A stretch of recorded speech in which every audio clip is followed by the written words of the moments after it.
Hi there, my name is Carly Lake and I'm an illustrator and fiber artist. Welcome to my backyard studio.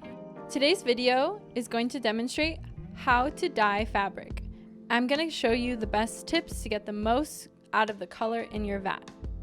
So you've collected your plant materials and you've created a dye bath, and now it's time to dye your fabric. Next step, if you haven't done this already, is to strain the plant stuff out of your dye vat. After you've strained the plant material, you want to heat your vat up to a simmer, about 185 to 200 degrees Fahrenheit. Wet your mordanted fibers with warm or hot water. Now, if you haven't mordanted your fibers at this step, I really recommend it. So check out my other videos on that. Moving on, you want to make sure to wet every area of your fabric or yarn. This will help the color adhere evenly to your fabric. Now add your fabric or your fiber and leave it in there for 60 to 90 minutes.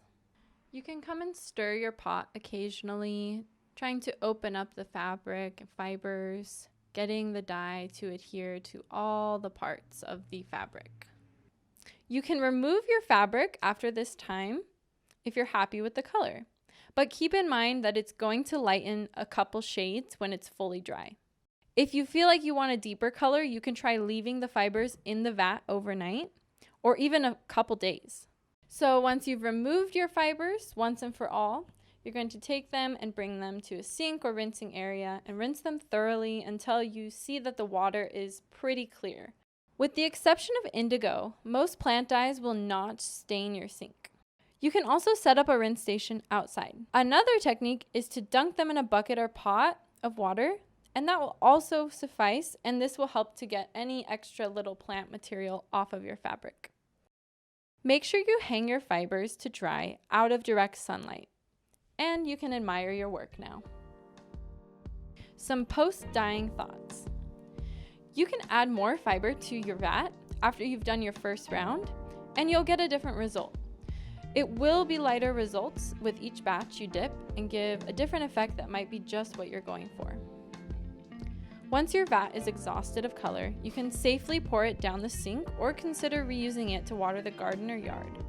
Keep in mind the practice of plant dyeing comes with lots of tinkering and trial and error.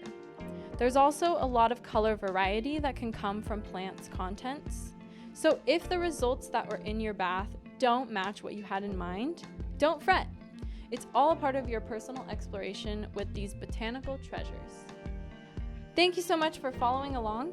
I hope you have a good idea of how to dye a solid color on your fabric.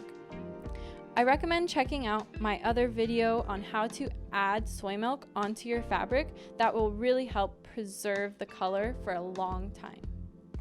I will have all the information from this video, the steps, the supplies, on a blog post on my website at carlylake.com/sharing. So give it a look. Thank you so much for watching. Hope you enjoyed. Please let me know if you have any questions or comments, and happy dyeing!